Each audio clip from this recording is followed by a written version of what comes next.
Shalom umat Tuhan. Maranatha, datanglah Tuhan Yesus. Puji Tuhan. Kita ada di tahun yang baru, di permulaan yang baru. Dan saya percaya kita semua sementara ada di dalam keadaan yang baik dan penuh dengan berkat Tuhan. Amin. Mari sama-sama bangkit berdiri, kita mau menyanyikan pujian bagi Tuhan. Kita semua dipilih untuk menjadi umat kesayangan yang diberkati oleh Tuhan. Mari berikan tepuk tangan bagi Tuhan. Haleluya.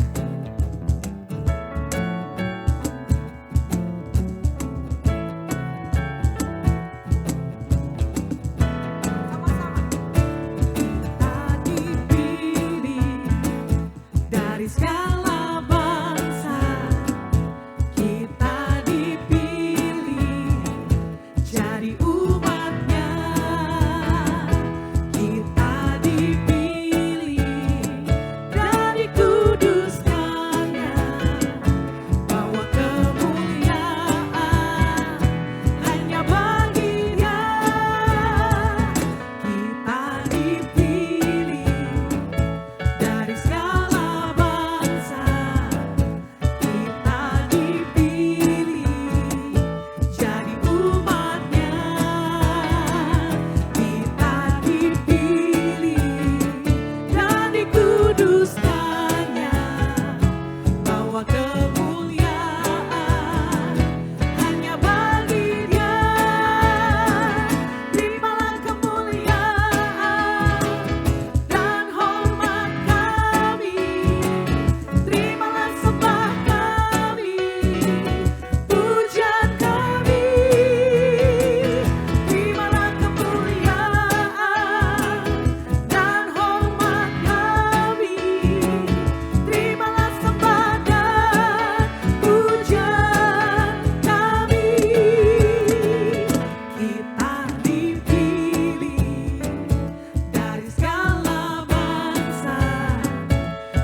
Terima kasih Tuhan, kami mengucap syukur.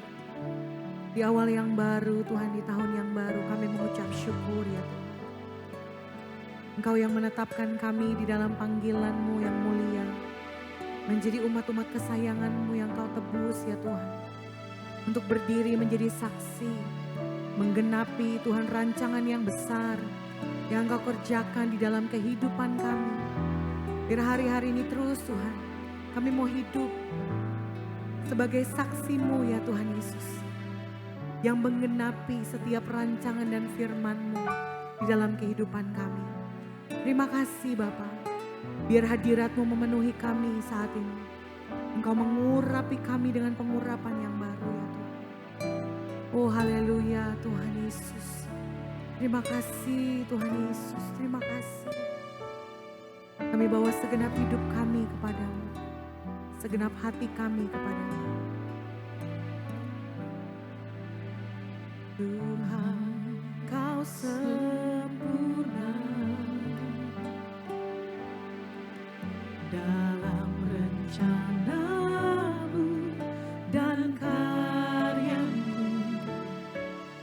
Ku serahkan hidupku, murnikan dengan Roh-Mu. Tuhan, Kau sempurna dalam rencana-Mu dan karya-Mu. Ku serahkan hidupku, murnikan dengan Roh-Mu. Hidupku menggenapi firman-Mu, tanda mujizat sertai tiap langkahku. Kau bersamaku di dalamku, jadi bukti kebesaran-Mu. Ya Tuhan, Kau sempurna dalam rencana-Mu dan karya-Mu.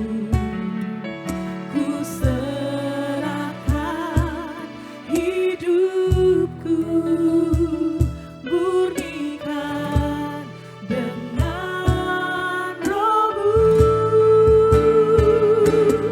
Hidupku menggenapi firman-Mu, tanda mujizat sertai tiap langkahku. Kau bersamaku di dalamku, jadi bukti kebesaran-Mu. Hidupku ya Tuhan, hidupku menggenapi firman-Mu, tanda mujizat sertai tiap langkahku. Kau bersamaku di dalamku, jadi bukti kebesaran-Mu.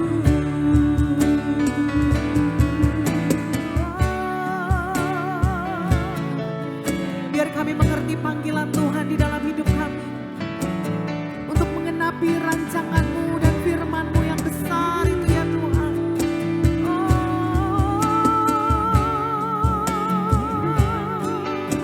Dan sepanjang tahun ini Tuhan, Kau menyertai kami dengan tanda-tanda dan mujizat yang daripada-Mu.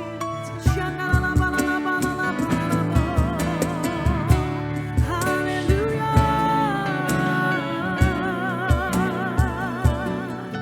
Kami terima kuasa hari ini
bukti kebesaran-Nya Tuhan. Kami memenuhi panggilan Tuhan di dalam hidup kami. Untuk menjadi saksi, memberitakan kebesaran Tuhan dan kedahsyatan Tuhan di dalam hidup kami. Terima kasih Tuhan, kami bersyukur hanya di dalam nama Yesus. Sama-sama kita katakan, amin. Shalom, selamat berjumpa kembali di dalam ibadah Kul Online GBI Rayon 17. Sebelum kita mendengarkan firman Tuhan, mari kita berdoa terlebih dahulu. Terima kasih Tuhan, kami bersyukur Kau mengumpulkan kami untuk beribadah Kul pada malam hari ini. Setelah kami memuji dan menyembah Engkau, ini waktunya untuk Kau berbicara buat setiap kami. Sebab itu sampaikan isi hatimu, sampaikan pesanmu buat setiap kami, supaya kami bisa mengerti rencana dan kehendak-Mu dalam kehidupan kami.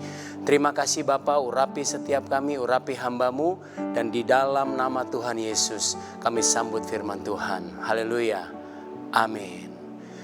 Saudara, kita bersyukur bahwa kita sudah memasuki bulan yang kedua di tahun 2025. Dan tema di bulan yang kedua ini kita akan membahas tema dari Gembala Rayon kita Pak Budi Cahyadi, yang mengatakan bahwa tahun 2025 untuk GBI Rayon 17 adalah tahun panggilan Tuhan. Saya akan mengajak saudara untuk membaca ayatnya di dalam Roma pasal yang ke-8, ayat yang ke-29 dan ayat yang ke-30, katakan demikian. Sebab semua orang yang dipilihnya dari semula, mereka juga ditentukannya dari semula untuk menjadi serupa dengan gambaran anaknya. Supaya ia, Tuhan Yesus, anaknya itu, menjadi yang sulung di antara banyak saudara. Dan mereka yang ditentukannya dari semula, mereka itu juga dipanggilnya. Dan mereka yang dipanggilnya, mereka itu juga dibenarkannya. Dan mereka yang dibenarkannya, mereka itu juga dimuliakannya. Saudara, firman Tuhan di ayat yang ke-29 ini menjelaskan bahwa sejak semula saya dan saudara, kita semua sudah dipilih atau ditentukan oleh Tuhan untuk menjadi serupa dengan Kristus. Atau dengan kata lain, kita dipilih untuk menjadi milik Tuhan. Kita dipilih untuk menerima anugerah keselamatan yang daripada Tuhan. Kata sejak semula ini artinya saudara, Tuhan sudah tahu siapa saja orang-orang yang akan dipilihnya untuk menjadi miliknya. Bahkan jauh sebelum kita dilahirkan. Sehingga di dalam Pemazmur dikatakan begini, Tuhan yang menenun aku sejak dalam kandungan ibuku. Dan saya percaya kita semua yang mengikuti Kul pada malam hari ini, kita semua adalah orang-orang yang sudah dipilih dan ditentukan oleh Tuhan. Katakan amin. Nah saudara, kita perlu mengerti bahwa kita bukan hanya dipilih untuk diselamatkan. Saya dan saudara bukan hanya dipilih untuk sekedar menjadi anak-anak Tuhan yang serupa seperti Kristus. Tetapi kita bisa melihat di ayat yang ke-30 bahwa mereka yang sudah dipilih sejak semula juga dipanggil oleh Tuhan. Ini berarti buat saya dan saudara yang sudah dipilih oleh Tuhan, di dalam hidup kita juga ada yang namanya panggilan Tuhan. Tuhan tidak hanya memilih kita untuk diselamatkan, tetapi Tuhan juga memanggil saudara dan saya untuk menjadi alat bagi kemuliaan namanya. Saudara, dua hal ini juga yang Tuhan lakukan kepada Paulus. Coba kita lihat di dalam Kisah Para Rasul, pasalnya yang ke-22 ayat yang ke-14 dan 15, firman Tuhan katakan begini. Lalu katanya, Allah nenek moyang kita telah menetapkan engkau untuk mengetahui kehendaknya, untuk melihat yang benar dan untuk mendengar suara yang keluar dari mulutnya.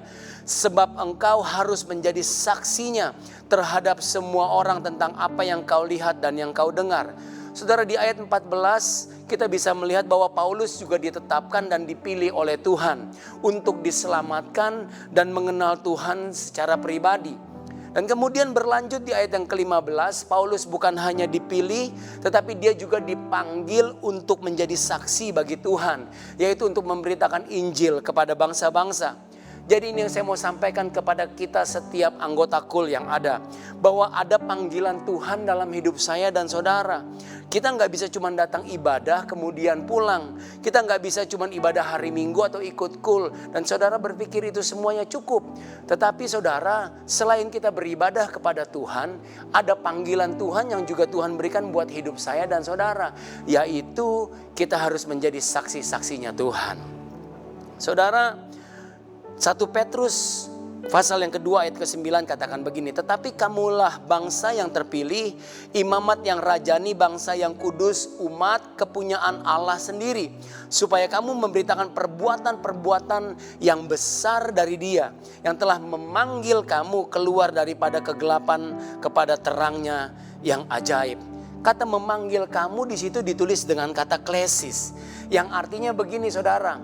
Panggilan ilahi secara umum buat saudara dan saya, buat kita semua sebagai murid Kristus, dan juga panggilan untuk menjadi saksinya Tuhan.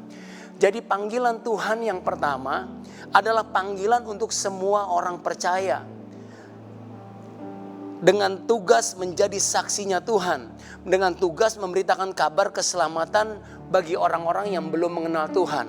Saudara, ini adalah jenis panggilan Tuhan yang pertama, yaitu panggilan yang berlaku secara umum, panggilan yang berlaku secara universal, panggilan untuk setiap kita. Kita semua mempunyai panggilan yang sama untuk menjadi saksi-saksinya Tuhan. Tetapi saudara, berbeda dengan apa yang ditulis di dalam perjanjian lama. Kalau di dalam perjanjian baru, panggilannya secara umum, panggilannya kepada setiap kita, tugasnya sama menjadi saksi. Tetapi saudara, di perjanjian lama berbeda. Karena di perjanjian lama itu panggilannya secara khusus, secara personal. Kita akan lihat dalam 1 Samuel 3 ayat yang keempat. Firman Tuhan katakan begini. Lalu Tuhan memanggil Samuel dan ia menjawab, "Ya Bapa." Saudara, kata Tuhan memanggil di ayat ini ditulis dengan kata kara. Kara artinya memanggil secara personal. Kara artinya memanggil dengan menyebut nama. Jadi selain ada panggilan yang secara umum, panggilan yang universal, maka yang kedua ada panggilan secara khusus, panggilan yang bersifat personal yang ditujukan kepada saya dan saudara. Lewat apa yang kita bahas hari ini, kita mengerti bahwa ada dua jenis panggilan Tuhan dalam hidup kita. Yang pertama adalah panggilan secara universal. Kita semua harus jadi saksinya Tuhan. Tetapi selain kita menjadi saksinya Tuhan, ada panggilan khusus buat saudara dan saya. Ada panggilan secara personal, di mana saudara, Tuhan punya tugas khusus. Tuhan punya panggilan khusus yang Tuhan berikan buat saya dan saudara. Pertanyaannya begini, bagaimana caranya supaya kita bisa menemukan panggilan yang khusus yang Tuhan berikan buat saya dan saudara? Yang pertama saudara, tanda yang pertama supaya kita bisa menemukan panggilan Tuhan yang secara khusus buat kita, yang personal buat kita, yaitu adalah dengan adanya pain and love intersect. Maksudnya ada sebuah rasa sakit, ada sebuah beban saudara ketika saudara melihat sebuah peristiwa yang terjadi. Kemudian di dalamnya juga ada dorongan untuk saudara melakukan sesuatu untuk membantu saudara dengan atas dasar kasih. Contoh, beberapa waktu yang lalu di kota kita terjadi banjir saudara.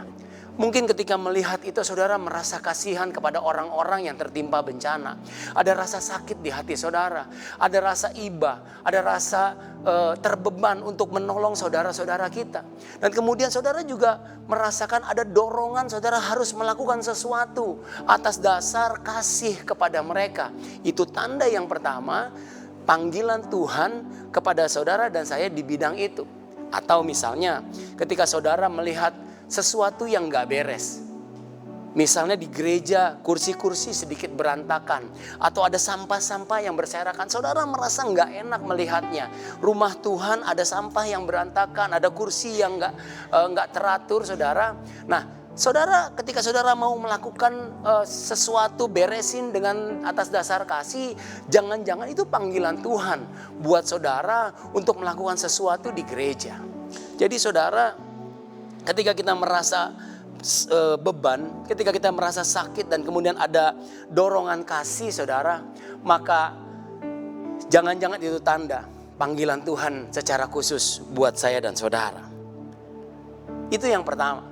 Yang kedua saudara, adanya passion atau gairah. Saudara, setelah kita memiliki rasa sakit atau beban untuk melakukan perubahan terhadap sesuatu yang terjadi di sekitar kita, maka ciri yang kedua yang menandakan panggilan Tuhan dalam kehidupan kita adalah ketika kita memiliki gairah untuk menyelesaikan sesuatu yang terjadi di sekitar kita. Memiliki semangat untuk membantu membereskan sesuatu itu. Meskipun saudara nggak ada yang suruh kita melakukan itu. Meskipun mungkin nggak ada yang mau lakukan itu, tapi kita punya semangat, kita punya gairah untuk melakukan sesuatu. Karena panggilan Tuhan seringkali datang dalam bentuk gairah yang kuat. Panggilan Tuhan datang dalam satu semangat ketika kita mau melakukan sesuatu bagi Tuhan. Maka saya bisa katakan, kalau itu saudara alami, kalau itu saudara lakukan, maka Tuhan sedang menempatkan panggilan itu dalam hati kita. Contohnya saudara di dalam Nehemia pasal yang pertama ayat yang ketiga. Firman Tuhan katakan begini, kata mereka kepadaku, kepada Nehemia, orang-orang yang masih tinggal di daerah sana yang terhindar dari penawanan, ada dalam kesukaran besar dan dalam keadaan tercela. Tembok Yerusalem telah terbongkar dan pintu-pintu gerbangnya telah terbakar. Ketika aku mendengar berita ini, ketika Nehemia mendengar berita ini, duduklah aku menangis dan berkabung selama beberapa hari. Perhatikan, ada rasa sakit di situ, ada beban di situ. Aku berpuasa dan berdoa ke hadirat Allah semesta langit. Kita lihat Nehemia pasal yang kedua ayat yang kelima. Kemudian jawabku kepada raja, jika raja menganggap baik dan berkenan kepada hambamu ini, utuslah aku ke Yehuda. Izinkan aku ke Yehuda, ke kota pekuburan nenek moyangku, supaya aku membangunnya kembali. Saudara, Nehemia memiliki panggilan khusus daripada Tuhan.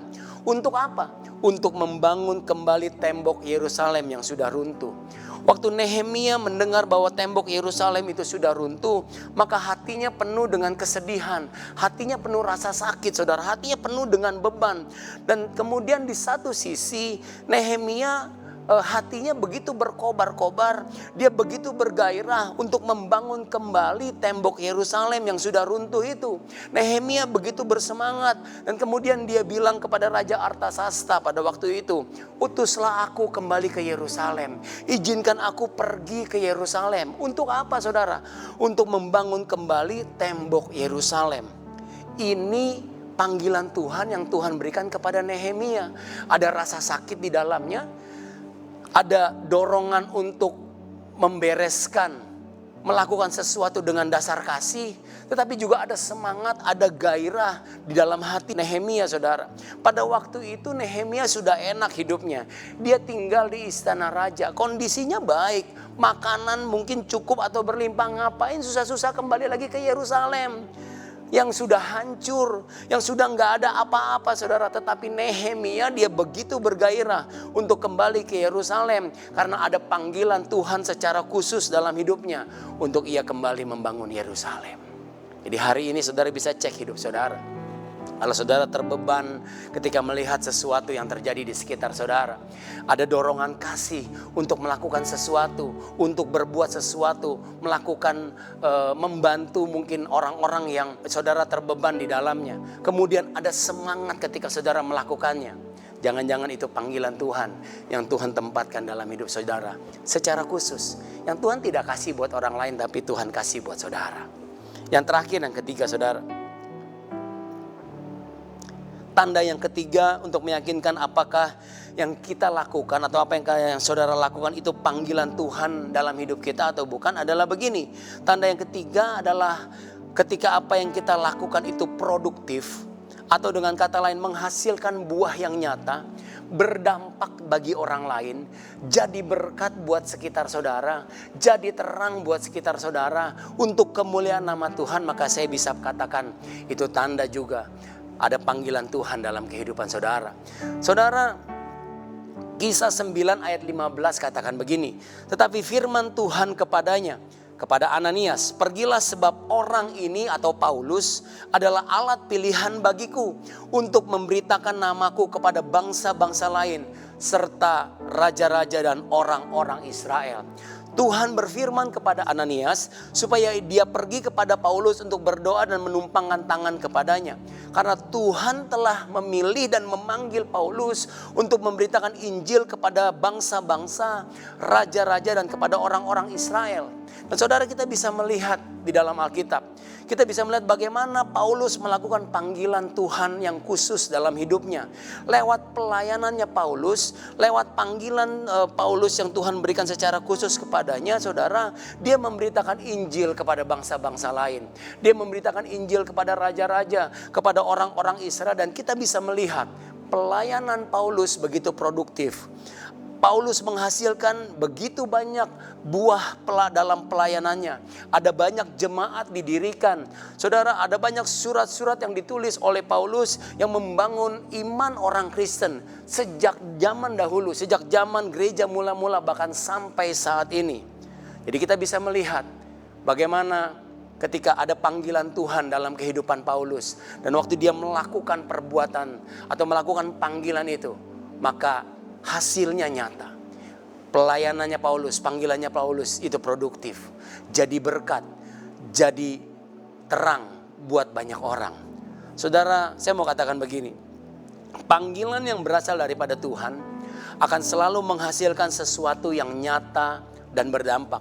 Meskipun mungkin awalnya kecil, tetapi jika kita terus mengikuti panggilan Tuhan dalam hidup kita, saya percaya pasti akan ada buah yang dihasilkan. Semakin hari semakin besar, bahkan semakin lebat. Jika panggilan kita berasal daripada Tuhan, pasti ada hasilnya. Jika kita mulai melihat dampak positif dari apa yang kita lakukan, itu konfirmasi, itu tanda bahwa kita melakukan panggilan Tuhan dalam hidup kita. Saudara, hari ini kita belajar bahwa dalam setiap kehidupan kita, sebagai orang percaya, sebagai anak-anak Tuhan, ada panggilan dalam kehidupan saya dan saudara. Panggilan yang secara umum itu kita semua harus menjadi saksinya Tuhan. Tapi selain panggilan secara umum, ada juga panggilan khusus buat setiap kita. Dan tandanya untuk kita bisa mengerti apakah itu panggilan khusus yang Tuhan berikan buat kita atau bukan. Tanda yang pertama, ada rasa sakit atau beban dan kasih secara bersamaan. Kemudian ketika kita melakukan apa yang kita mau lakukan untuk membereskan sesuatu yang terjadi di sekitar kita, ada semangat, ada gairah ketika kita melakukannya untuk Tuhan. Dan yang ketiga, apa yang kita lakukan itu produktif. Ketika ada tindakan yang nyata, maka ada buah yang dihasilkan. Saya berdoa setiap anggota KUL yang ada, kita memenuhi panggilan Tuhan dalam kehidupan kita di tahun ini.